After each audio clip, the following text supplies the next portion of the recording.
Сәлем баршаңызға. Бүгін сіздермен 5 айлық сәбидің дамуымен бөлсемін. Алдымен қазақ тілді арнамыздың дамуына өз үлесіңізді қосып, қоңыраушаны басып, маған қолдау білдіріп, жазылуды ұмытпаңыз. Құрметті ана, сізді шын жүректен құттықтаймын. Сіздің сәбиіңізге 5 ай толды. Осы айда сәбиіңіз қалай дамиды? Бірге тамашалайық. Салмағы туылған сәтінен 2 есе өсті, яғни орта есеппен 3 килограмм артты.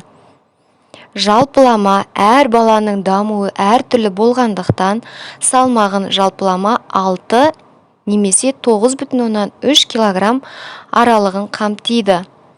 Бойының ұзындығы 12 сантиметрге биіктеді. Жалпы бойы 60 немесе 71 сантиметр аралығын құрайды. Сәби 5-ші айда өз бетінше отырып, еңбектеуге әрекет жасайды. Шалқасынан жатқан күйінен бір жаққа қырына өзі аударылады. Қолтығынан демесеңіз, аяғымен тік тұрады. Осы белгілерді байқасаңыз, онда сәбиіңіздің денсаулығы өте жақсы болғаны. Егер әлде болбыр, қимыл жасай алмаса, сәбидің салмағы артық немесе жалқау болғаны. Жас ана, мұндай жағдайда жай қарамай сәбиге массаж жасау арқылы көмектесу керек. Сәби әр дыбысқа елеңдеп, құлақ түріп, көзімен сол нәрсені іздей бастайды. Қолына түскен ойыншықпен ұзақ ойнайды. Оны тартып сілкейді, жаңа дыбыстар шығарады, дыбыстап күледі. Осы кезде сәбидің шығарған дауысын, сөзін, буындарын қайталап отырыңыз. Ол сіздің сөйлегеніңізге, дыбыс шығарғаныңызға, аузыңызға қарайды. Алдағы уақытта сөйлеу мүшелері дамиды.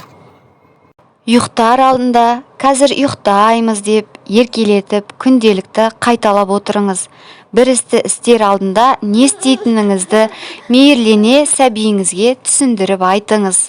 Мұндайда сәби тынышталып, сөздің мағынасын түсінуге икемделеді, есту мүшелері жетіледі. Күнделікті жуындырыңыз, жаттығу жасатыңыз. Таңертең тұрған кезде 10 минут шамасында. Сәбидің киімі мақтадан жасалғаны дұрыс. Химиялық маталардан киім кигізбеңіз. Олар ауа жібермейді, әрі терлетеді.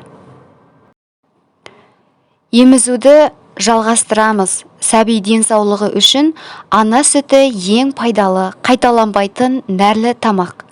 Егер сәбиіңізге қосымша тамақты беруді қолға алсаңыз, көкөніс езбесінен бастағаныңыз дұрыс.